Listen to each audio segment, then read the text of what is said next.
এটা দেশি লিচুর মধ্যে ভালো মানে একটু বড়টা পুষ্টটা বুঝছো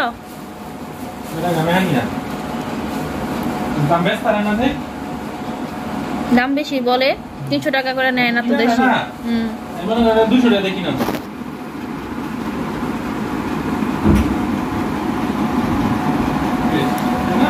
বেশি আছে না ভালোই বলো না আরো একটা আছে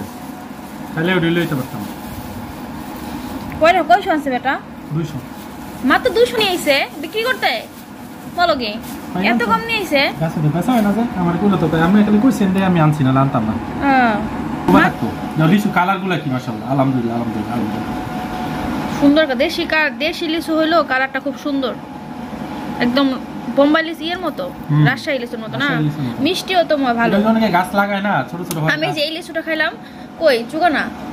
মিষ্টি আবার এবারে আরো ভালো হইছে কি পোকা হয় নাই পোকা হইলে তো খাওয়া যায় না এইজন্য আমি দেশি লিচু খাই না আরো পোকা দেখে কিন্তু এবার পোকা নাই পোকা না হলে বোম্বাই লিচু খাওয়া কি দরকার দেশি লিচু তো ভালো নাই ফরমালিন নাই কিছু নাই না দেশি লিচু খাওয়ার বেনিফিট হচ্ছে এরকম টাইপের যে নিজেদের গাছ থেকে পেড়ে খেলাম ফরমালিন মুক্ত ফল ওই রকম আর এবার এত লিচু খেলাম একটা লিচু তো এরকম পোকা পেলাম না আলহামদুলিল্লাহ আর খুবই মিষ্টি খেতে